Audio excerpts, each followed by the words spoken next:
this video, we're going to show you how high density support foam works and how it behaves beneath the surface of a substrate you're trying to support.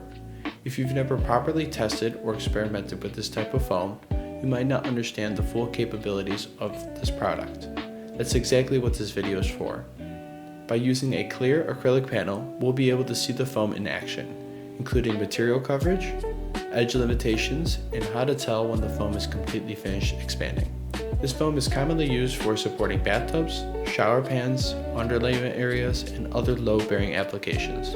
What makes this different from regular canned spray foam is the support rating. Standard spray foam is mainly designed for insulation and not structural support.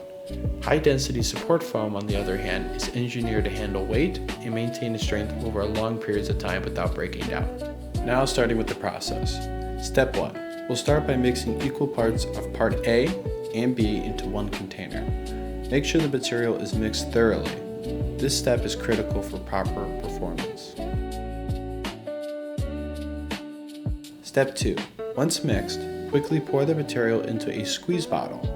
After that, shake the bottle vigorously to ensure the components are fully blended together. Step 3. Squeeze the liquid foam into a pre-drilled hole where the support is needed.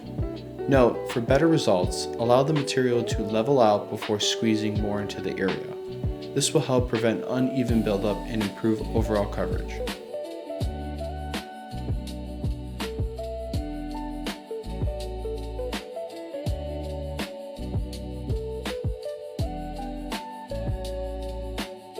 Step 4. Once the container is empty, the application process is complete. From here, the only thing left to do is allow the foam to expand. In this example, we mix 6 ounces of part A with 6 ounces of part B. That amount provides roughly 12 to 14 inches of horizontal expansion and roughly 1.5 inches of vertical lift. Temperature in this case plays a big role. Depending on the material temperature, we typically have around 15 to 30 seconds of working time before the material becomes unusable. The hole we drilled was slightly larger than 1/4 inch in diameter, though the hole size may vary depending on the squeeze bottle and nozzle being used. Always make sure the bottle nozzle is wide enough to allow a consistent flow of material.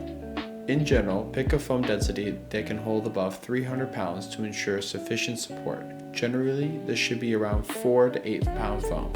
In most real applications, you won't be able to see beneath the substrate. This is where a laser thermometer can be extremely helpful in determining where the foam has finished expanding. In our example, the substrate started at around 70 degrees and rose to a peak of 120 degrees during the reaction. By scanning the surface with the thermometer, you can actually check where the foam is spreading based on the radiating heat pattern. Overall, the expansion process takes roughly 8 to 12 minutes before the surface is safe to walk on.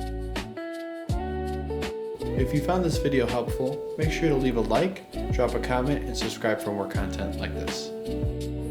In the neon deserted fishing port, decrypt the old satellites report, with a rusty compass map the heart-shaped reef on the chart. You and I are two lost cargo ships, exchanging